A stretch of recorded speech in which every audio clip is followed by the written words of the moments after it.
दोस्तों, चलिए आपसे एक सवाल पूछता हूँ कि क्या आपको याद है कि आपने अपने जीवन की सबसे पहले रहस्यमय वस्तु कौन सी देखी थी?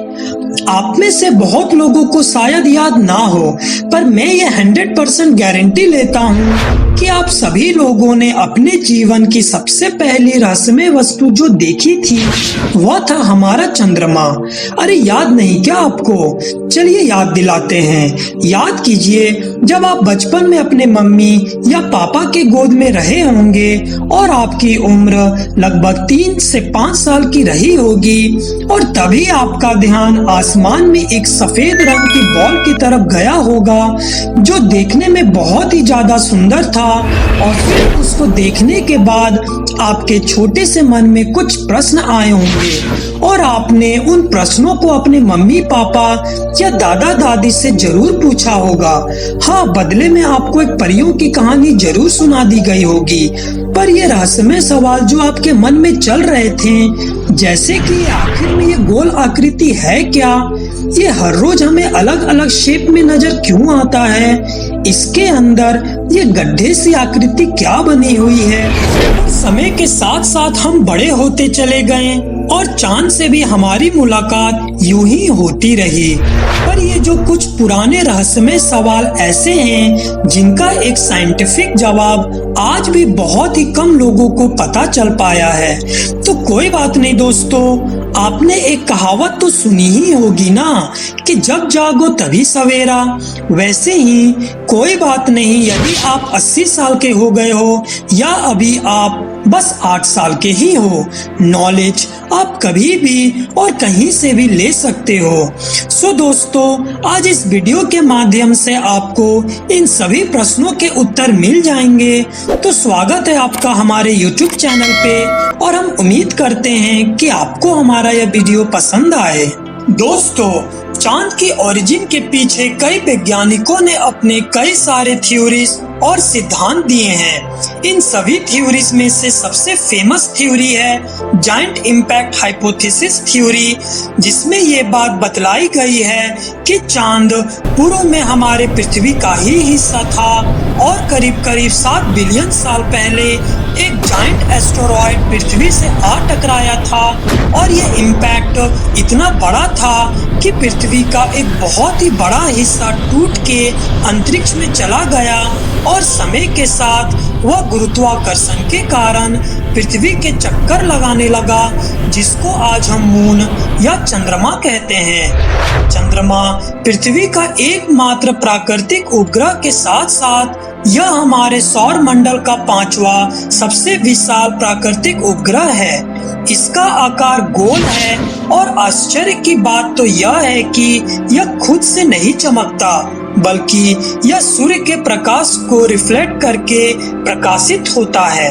पृथ्वी से चांद की दूरी लगभग 3,84,400 किलोमीटर की है और इसकी ग्रेविटी हमारी पृथ्वी की तुलना में बस 1/6 है।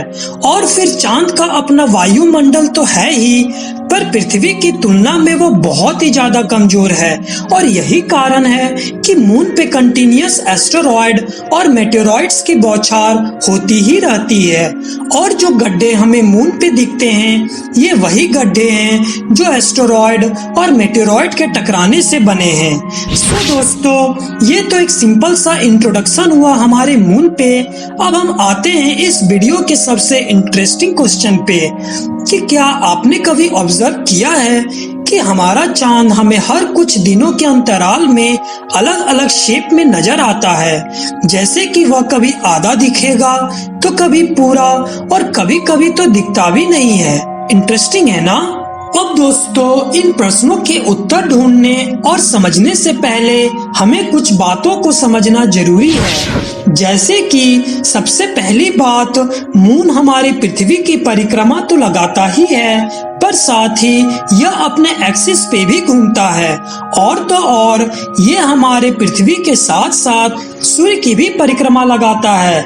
और आप आश्चर्यचकित होंगे ये जानकर कि ये सभी मोशन चांद और पृथ्वी एंटी क्लॉकवाइज डायरेक्शन में करते हैं। अब एक गलतफहमी जो सबको रहती है वह यह है कि चांद पृथ्वी की परिक्रमा एक सर्कुलर मोशन में लगाता है, पर ऐसा नहीं है। चांद एक एलिप्टिकल पाथ में पृथ्वी का चक्कर लगाता है और ये 5 डिग्री टिल्टेड भी है। सो ये सर्कुलर ना होके एक एलिप्टिकल पाथ में पृथ्वी का चक्कर लगाता है। दोस्तों, हमारा चांद एक एवरेज समय के हिसाब से लगभग 29 दिनों में पृथ्वी की परिक्रमा पूरी कर लेता है और इस कंप्लीट रेवोल्यूशन को हम एक मंथ बोलते हैं। हाँ, मेरा मंथ का मतलब जनवरी फरवरी से ही है। अगर आप ध्यान दोगे तो मंथ शब्द भी मून से ही प्रेरित है।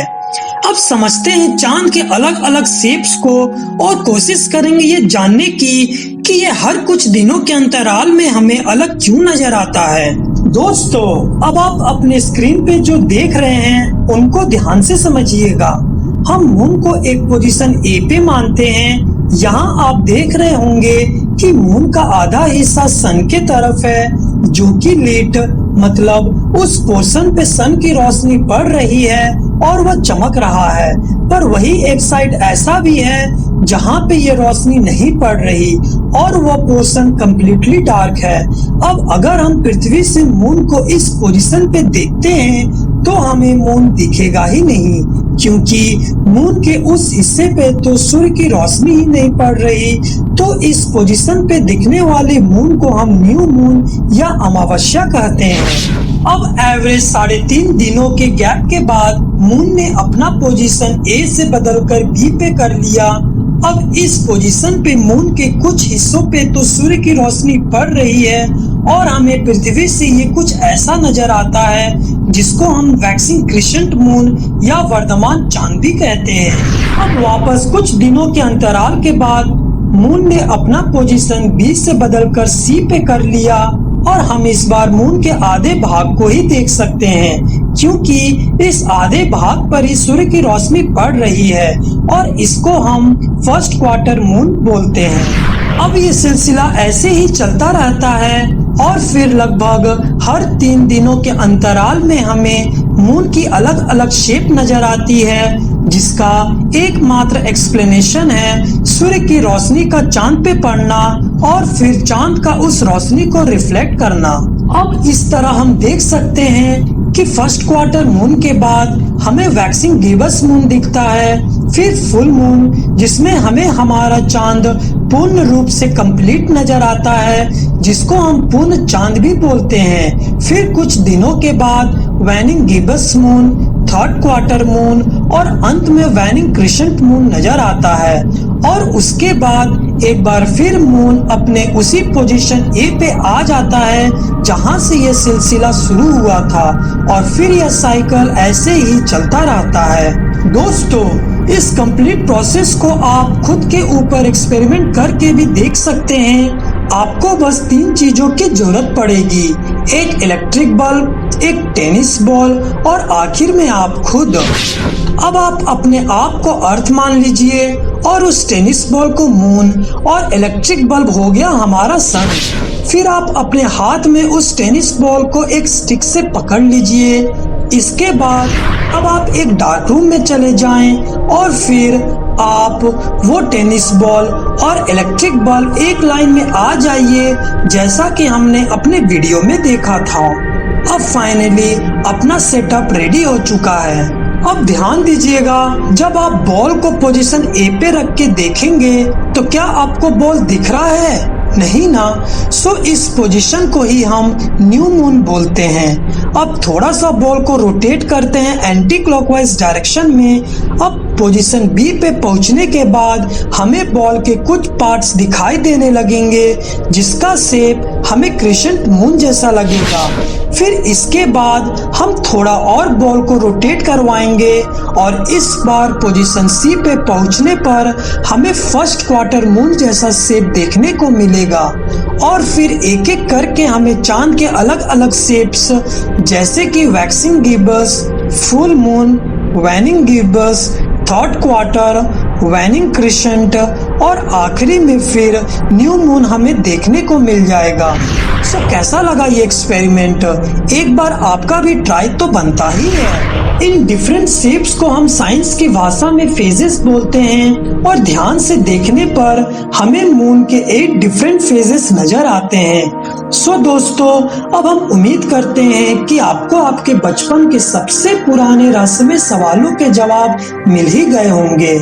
अब आप बेफिक्र होकर रात में चांद को देख सकते हैं और अगर कोई बच्चा आपसे चांद से रिलेटेड कोई सवाल पूछता है तो आप उसको एक परियों की कहानी ना सुनाकर एक साइंस की लैंग्वेज में उसके प्रश्नों का एक्सप्लेनेशन कर उसे समझा दोगे और क्या पता आपके इस छोटे से कदम से दुनिया को भविष्य का एक शानदार खगोल शास्त्री ही मिल जाए।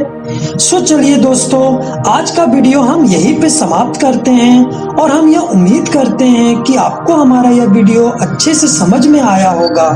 तो मिलते हैं आपसे अगले वीडियो में। तब तक आप अपना और अपनों का ख्याल रखें।